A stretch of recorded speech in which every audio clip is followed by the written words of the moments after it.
उल्लास विकास को YouTube पर subscribe करें और बेल आइकन को भी दबाएं। डोंबिवली की एक केमिकल फैक्ट्री में गुरुवार दोपहर को बैरल फट जाने से 7 लोगों की दर्दनाक मौत हो गई, जबकि 48 से ज़्यादा लोग घायल हुए हैं। घायलों को अस्पताल में भर्ती कराया गया है, जहां कई कामगारों की हालत चिंताजनक है। धमाका इतना तेज हुआ था कि 3 किलोमीटर तक लोग सहम गए। उन्हें लगा कि बम ब्लास्ट हुआ है। यह हादसा MIDC के एम्बर केमिकल कंपनी में हुआ। स्थानीय लोगों ने बताया कि थोड़े थोड़े अंतराल पर 3 विस्फोट हुए। विस्फोट इतने ज़बरदस्त थे कि आसपास के घर हिल गए और कुछ घरों के तो शीशे टूट गए।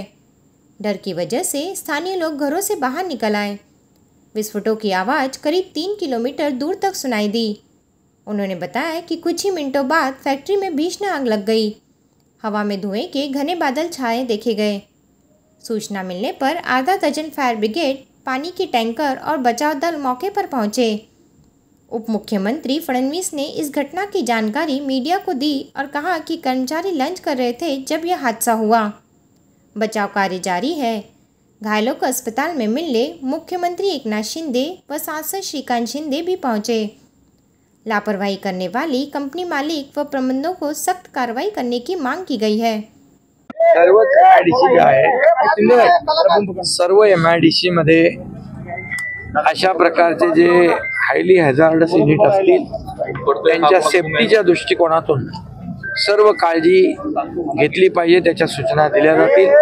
ऑलरेडी मी उद्योग मंत्री आणि सेक्रेटरी इंडस्ट्री कांबळे यांच्याशी माझं बोलणं झालेलं आहे आणि या ठिकाणी देखील जे काही पंचनामे आपले होत आहेत, युद्ध पातळीवर पंचनामे करण्याच्या सूचना दिलेल्या आहेत आणि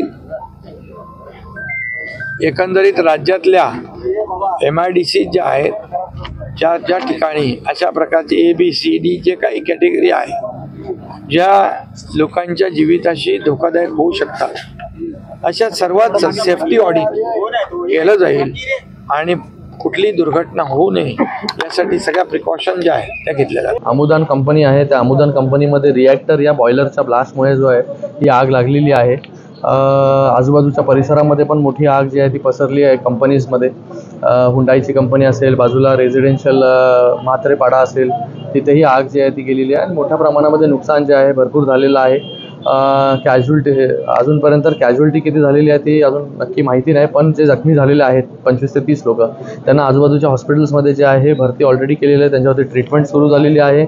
अग्निशमन दल जे आहे ते आग बुझवण्याचा पूर्ण प्रयत्न इथे करते। NDRF इथे आहे, त्याचबरोबर इंडस्ट्रियल सेफ्टीकडून ऑडिट चालू आहे। कशामुळे जे आहे ती आग लागलेली आहे इथे ते कळू शकलेलं नाही आहे। कलेक्टर साहेबांना पण आदेश दिलेले आहेत माननीय मुख्यमंत्री महोदयांनी की एका आठवड्यात जे आहे ते पूर्णपणे पंचनामे करून लगेचच ज्यांचं नुकसान झालेलं आहे त्यांना जे आहे जे काही रिएम्बर्समेंट आहे, जे काही मोबदला द्यायचा तो लगेचच तिथे दिला गेला पाहिजे आणि भविष्यामध्ये अशा सगळ्या घटना घडल्या नाही पाहिजे त्याच्यासाठी या सगळ्या फॅक्टरीचं कॅटेगरायझेशन करून ABC ज्या हायली हॅझार्डस केमिकल बनवतात त्यांना पूर्णपणे शहराच्या बाहेर कसं स्थलांतरित करता येईल याच्यासाठी जे आहे ही अगोदरपासूनची मागणी आहे लोकांची आणि ती 100% मला वाटतं आपलं सरकार जे आहे हे घेईल।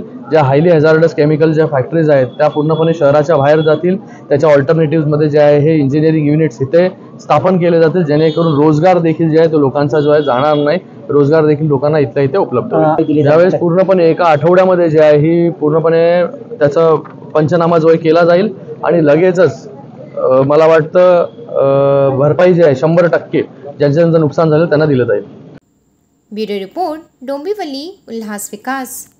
उल्लास विकास को YouTube पर सब्सक्राइब करें और बेल आइकन को भी दबाएं।